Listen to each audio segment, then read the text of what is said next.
tous, heureux d'être à nouveau avec vous. J'étais hier dans les bureaux de la Ligue pour la lecture de la Bible en Belgique. Ils sont en train de passer, je ne sais pas si vous connaissez la Ligue pour la lecture de la Bible, c'est une structure qui édite des notes de lecture et de commentaires quotidiens pour lire la Bible, pour nous aider à mieux comprendre la Bible, qui organise des camps pour les enfants, pour les jeunes, qui forme des moniteurs d'école du dimanche, des responsables de groupes de jeunes, etc. Et donc en Belgique, la Ligue pour la lecture de la Bible passe par des moments très difficiles en ce moment, et donc ils ont demandé à la Ligue pour la lecture de la Bible France et au niveau européen de venir les aider. Et lorsqu'ils ont su que je faisais le trajet entre Bruxelles et Paris hier soir, que je passais la nuit à Paris et que je venais directement prêcher ici ce matin, ils m'ont dit, s'il te plaît, salue ton église au Mans pour nous. Donc voilà, je vous transmets les salutations de la Ligue pour la lecture de la Bible en Belgique. Aujourd'hui, nous allons lire ce texte qui poursuit, nous revenons donc à l'évangile de Luc. Un texte qui poursuit ces entretiens que Jésus a eus avant d'aller à la croix, au calvaire, dont nous venons de chanter le chant, où Jésus expliquait aux gens que, et l'essentiel de son enseignement c'est ça, le royaume de Dieu était arrivé parmi eux. Et qu'est-ce que ça voulait dire ? Et qu'est-ce que ça impliquait de leur part comme réaction ? Alors voilà, nous lisons dans Luc chapitre 11, à partir du verset 27 jusqu'au verset 32. Jésus parlait encore quand une femme se mit à lui dire du milieu de la foule, « Heureux le ventre qui t'a porté, heureux les seins qui t'ont allaité. » Il répondit, « Heureux plutôt ceux qui écoutent la parole de Dieu et qui la gardent. » Comme la foule s'amassait, il se mit à dire, « Cette génération est une génération mauvaise. Elle réclame un signe miraculeux. Il ne lui sera pas donné d'autre signe que celui de Jonas le prophète. » En effet, de même que Jonas a été un signe pour les Ninivites, de même le Fils de l'homme en sera un pour cette génération. Lors du jugement, la reine du Midi se lèvera avec les hommes de cette génération et les condamnera, parce qu'elle est venue des extrémités de la terre pour entendre les paroles, la sagesse de Salomon. Or, il y a ici plus que Salomon. Lors du jugement, les habitants de Ninive se lèveront avec cette génération et la condamneront, parce qu'ils ont changé d'attitude à la prédication de Jonas. Or, il y a ici plus que Jonas. Que le Seigneur bénisse la lecture de sa parole. Ma prédication sur les versets précédant ce passage remonte à quelques semaines. Je ne vais pas vous faire un résumé de tout l'évangile de Luc jusqu'à notre lecture, mais vous vous souvenez peut-être que dans le chapitre 11 donc, de Luc, Jésus a donné a commencé par une leçon de prière donnée à ses disciples. Ses disciples lui ont dit « Apprends-nous à prier ». Et nous avons dans Luc 11 donc un résumé du Notre Père, la prière du Notre Père dont nous trouvons la version longue dans Matthieu, eh bien nous en avons une version résumée raccourcie dans Luc ici. Il leur a donc parlé du genre de contenu de la prière. Puis, il leur a expliqué la manière dont il fallait prier. Il a raconté l'histoire de cet homme qui reçoit chez lui un visiteur en pleine nuit, qui n'a rien à lui donner à manger, donc il va frapper chez son ami en lui disant « Donne-moi du pain, donne-moi quelque chose, parce que j'en ai besoin. » Et voilà, et Jésus enseigne à ses disciples qu'il faut demander et prier et solliciter Dieu de cette manière-là, avec persévérance, de manière continue, avec insistance, persévérance et patience. Ensuite, il a continué en expliquant la motivation de Dieu à donner de bonnes choses à ses enfants. Tout comme un père humain, nous dit Jésus, ne veut pas ignorer la faim lorsque ses enfants ont faim, ainsi Dieu sait donner de bonnes choses à ceux qui le lui demandent. Ensuite, il y a eu ce passage où Jésus délivre un homme des puissances maléfiques et chasse ces puissances d'un homme qui était muet à cause des puissances du mal qui habitaient en lui. Mais il y a dans la foule des gens qui lui disent « Ah, tu chasses les démons, d'accord, mais de quelle autorité tu fais ça ?» Et qui remettent en question son autorité divine. Des gens qui l'accusent même d'agir par la puissance de Satan lui-même. Et alors, c'est le verset 16, nous ne l'avons pas lu, c'est avant notre passage. Les gens lui demandent un signe pour le mettre à l'épreuve, nous dit Luc. Jésus leur explique que Satan ne va pas se combattre lui-même. Un royaume divisé ne peut pas subsister. Jésus est en train de démontrer clairement qu'il est venu apporter le royaume de Dieu et faire le bien en délivrant l'être humain des puissances du mal. Toute son œuvre, jusqu'à ce point, si ses détracteurs voulaient bien regarder l'ensemble, eh bien, démontrait son origine divine et l'autorité de Dieu dans tout ce qu'il fait. Sur ce, nous arrivons à notre passage. Une voix surgit de la foule qui bénit Jésus d'une bénédiction traditionnelle, on va dire, du Moyen-Orient de l'époque. Béni soit le ventre qui t'a porté. Bienheureux celle qui t'a enfanté. Bienheureuse celle qui t'a enfanté. Bénis les saints qui t'ont allaité. C'est une belle bénédiction. Cette femme est en train de dire à Jésus, ce doit être merveilleux d'être ta maman. Alors, je suppose que comme toutes les mamans du monde, cette maman-là, elle devait comparer ce qu'elle voyait, Jésus, avec ce qu'elle avait elle-même. Et peut-être qu'elle était en train de se dire, purée, j'aimerais que mon propre fils il soit un peu plus comme Jésus. Il y a pas mal de mamans qui ont dû dire ça. Je pense que ma maman, elle a dû dire par moment, oh, j'aimerais bien que Jonathan il soit un peu plus comme Jésus. Peut-être qu'elle comparait ce qu'elle avait reçu par rapport à ce que la maman de Jésus avait reçu. Et peut-être qu'elle trouvait qu'elle n'avait pas tiré le gros lot. Peut-être qu'elle trouvait que c'était pas top ce qu'elle avait. Ça vous arrive à vous? De vous dire, de regarder la vie que vous menez en disant, oh Seigneur, j'aurais aimé autre chose. Peut-être que Jésus, remarquez la façon dont Jésus réagit. Il ne lui dit pas qu'elle a tort. Il lui dit même, l'implication c'est qu'elle a raison. Mais quelque part, il y a mieux. Et c'est ce qu'il va dire. D'ailleurs, les propos de cette femme font écho à celle de Marie elle-même dans Luc chapitre 1, verset 48, où Marie disait qu'elle était bienheureuse de porter le Fils incarné de Dieu. Jésus ne reproche pas à cette femme de dire ce qu'elle vient de dire, mais il apporte une précision importante. Il souligne qu'il y a effectivement une vraie bénédiction à vivre une relation personnelle avec lui, mais il y a mieux que la relation mère-fils. Jésus lui dit, il y a mieux que la relation mère-fils. La relation qui apporte la vraie bénédiction est celle qui dépend d'être réceptif aux paroles de Jésus, d'écouter, d'entendre ce qu'il dit. Le royaume de Dieu ne peut s'installer dans la vie d'une personne que si elle est réceptive aux paroles de Jésus.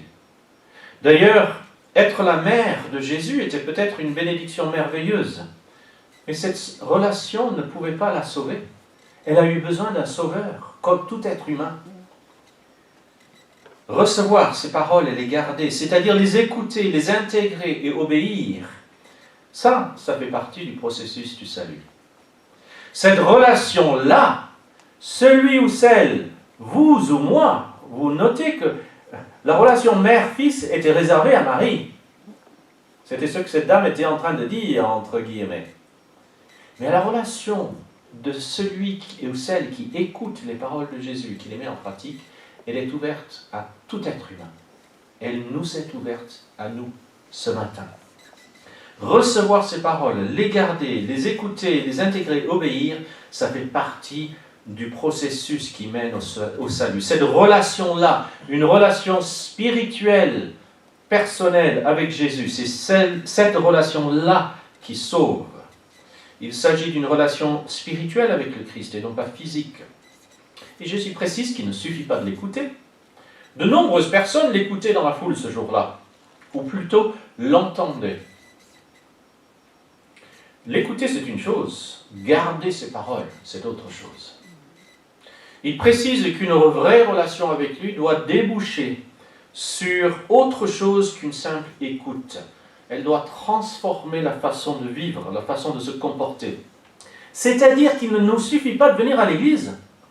Il ne nous suffit pas de lire la Bible. Il ne nous suffit pas de prier.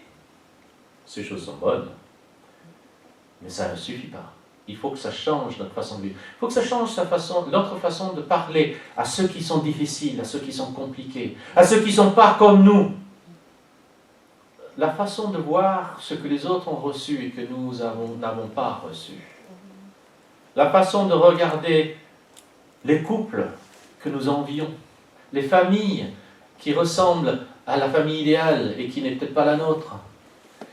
La façon de regarder la santé des autres alors que nous souffrons peut-être. La façon de regarder le fait que certains conduisent une belle voiture et que moi, dans mon compte en banque, il n'y a rien qui me permet de conduire une belle voiture. Il y a des gens, on regarde les autres, on se compare à eux. Il y a des gens beaux et moi je ne suis pas beau. Il y a des gens qui ont des cheveux et malheureusement ils aimeraient être comme moi mais ils ne sont pas. Pardonnez-moi. On regarde les autres, on se compare. Non, la façon dont, quand nous écoutons la parole de Dieu, ça change notre façon de nous voir, de dire merci pour ce qu'on a. Ça change la façon de... on ne jalouse plus les autres. Parce qu'on se rend compte qu'il y a peut-être pas mal de tombeaux blanchis qui ressemblent à quelque chose de beau à l'extérieur. Il y a une petite couche de peinture blanche, ça ne paye pas de mine. Mais à l'intérieur, ça ne veut pas dire que c'est beau aussi.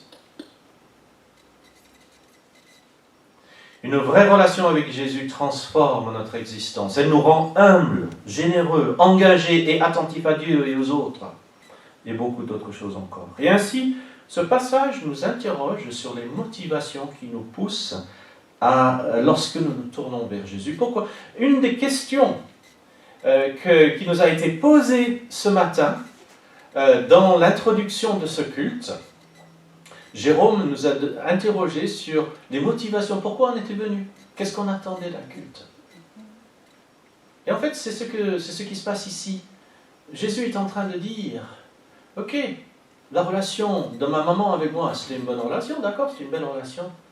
Mais vous vous tournez vers moi, vous attendez quoi en fait ?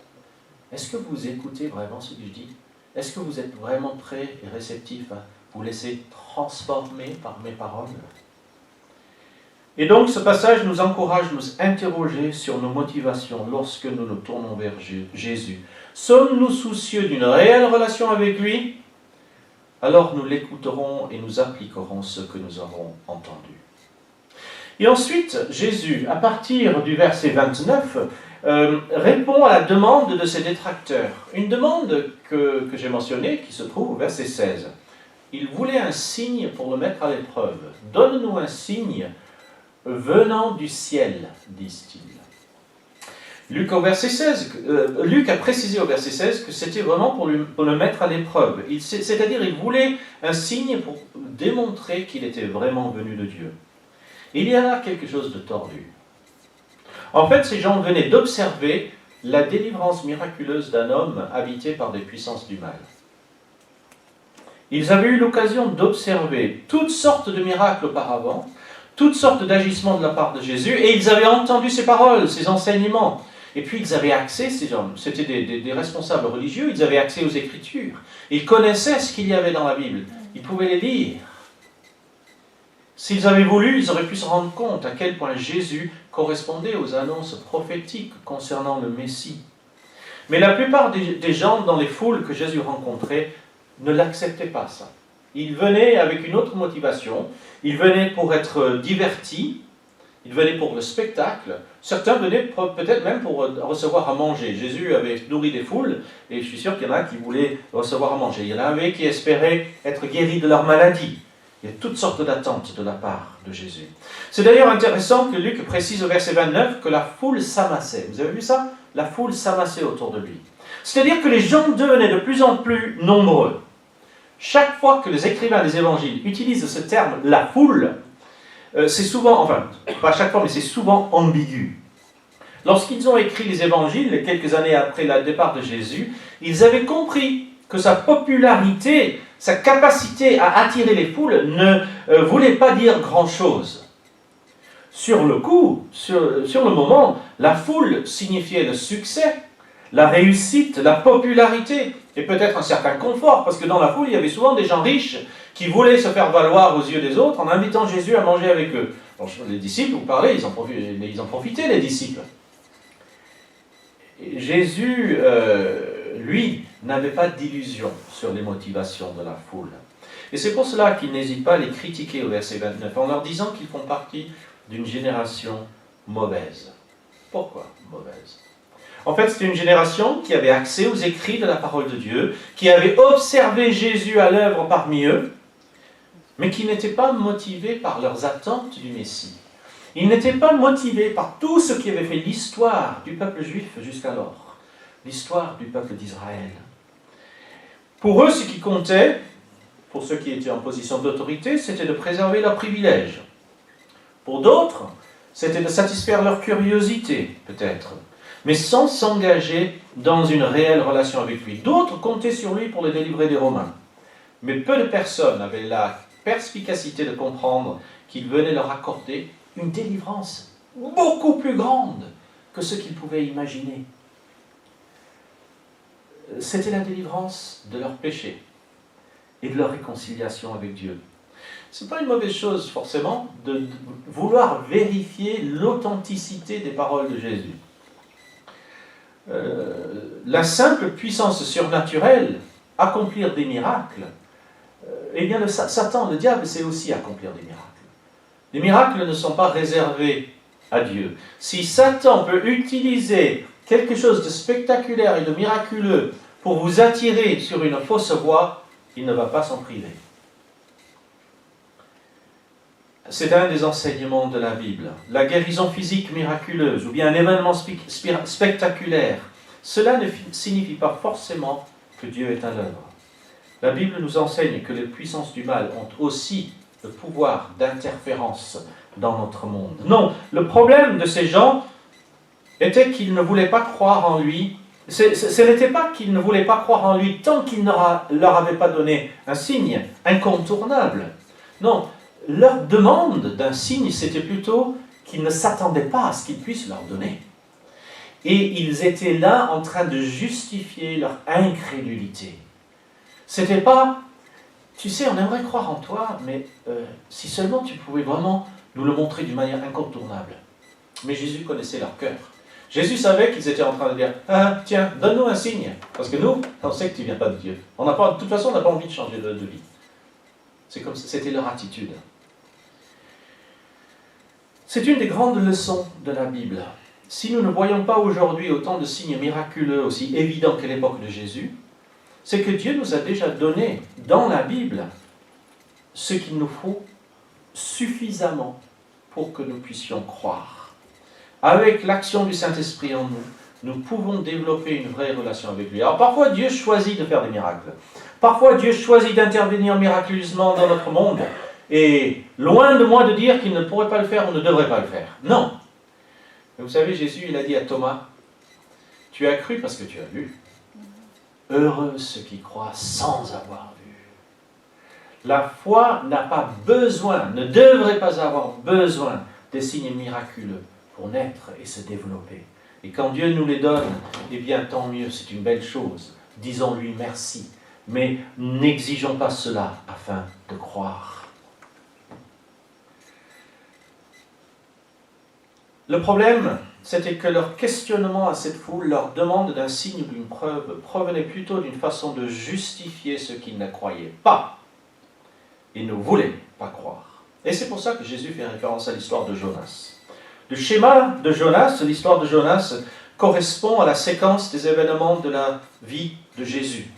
Vous vous souvenez certainement de Jonas qui a été jeté à la mer lors d'une tempête, avalé par un grand poisson, puis il est revenu 3 jours plus tard sur la terre des vivants pour proclamer le message de Dieu dans la ville abominable de Ninive. Le parcours de Jésus suit une séquence semblable et c'est ce qu'il est en train de souligner ici. La mort, l'ensevelissement, la résurrection et la proclamation. Parallèle avec Jonas. Et Jésus convoque comme témoins les habitants de Ninive qui, simplement à l'écoute du message de Jonas, se sont repentis. Puis il convoque comme témoin la reine du Midi, c'est-à-dire la reine de Saba. Vous savez, cette reine qui est venue voir Salomon pour s'entretenir avec lui, qui avait entendu parler de sa sagesse. Encore un récit que nous lisons dans l'Ancien Testament. Ces personnes qui n'étaient pas des Juifs, qui n'avaient pas accès aux écrits sacrés, qui n'avaient pas encore vu les choses spectaculaires que Jésus accomplissait, eh bien ces gens ont néanmoins écouté et accepté le message de Dieu. Ainsi, lorsque Jésus parle du jour du jugement dans ce texte, il n'est pas en train de parler d'un jugement pour savoir, pour décider qui a fait suffisamment de bonnes actions pour aller au paradis et qui a fait trop de mauvaises actions et donc ira en enfer. Non, Jésus n'est pas en train de parler de ce genre de jugement. Nous savons que le salut ne dépend pas du bien que nous avons fait et notre condamnation ne dépend pas du mal que nous aurions fait. Le salut dépend de l'action de Jésus et de notre repentance. Non, le jugement dont Jésus parle ici consistera à évaluer quelles occasions une personne aura eu pour croire. Et ce qu'elle aura fait des éléments auxquels elle a eu accès. Il est entendu que certains auront eu accès à beaucoup plus de choses que d'autres. Ainsi, nous devons réfléchir à ce que nous faisons de ce que nous connaissons de Dieu. Vous avez entendu la parole de Dieu, qu'est-ce que vous en avez fait? Vous avez vécu des expériences dans une église, qu'est-ce que vous en avez fait? En quoi est-ce que ça a modifié votre relation avec Dieu? Nous avons vécu des expériences avec d'autres chrétiens. Nous avons eu accès à la parole de Dieu. Que faisons-nous de ce que nous avons vécu, vu et entendu à son propos? Et c'est pour ça que Jésus conclut ce passage avec ce verset, avec cette phrase. Or, il y a ici plus que Jonas. Notez qu'il n'a pas dit, or, il y a ici quelqu'un de plus important que Jonas. Il n'était pas en train de se comparer à Jonas. Il était en train de comparer ce que lui démontrait du royaume de Dieu, du message de Dieu sur terre, avec ce que Jonas avait annoncé à Ninive. En effet, l'histoire de Jonas n'était qu'une annonce préalable de l'histoire de Jésus, une préfiguration. L'histoire de Jonas, avec sa mort symbolisée par sa disparition dans les profondeurs de la mer, puis son retour sur terre et sa proclamation du pardon divin à Ninive, étaient des symboles précurseurs de l'œuvre de Jésus. C'était, pour ceux qui voulaient être attentifs à la parole de Dieu, un panneau indicateur pour montrer ce que Jésus était en train de faire.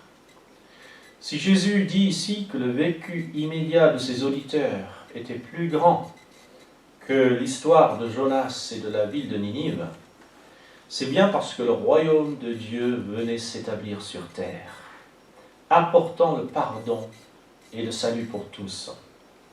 C'est pour cela que cette histoire de Jésus était plus grande que l'histoire de Jonas. Et c'est pour cela que nous vivons dans une histoire avec Jésus, si nous le voulons bien, qui est encore plus extraordinaire, plus grande que celle de Jonas. Je vous invite à la prière. Seigneur notre Dieu, merci pour cette merveilleuse histoire du salut.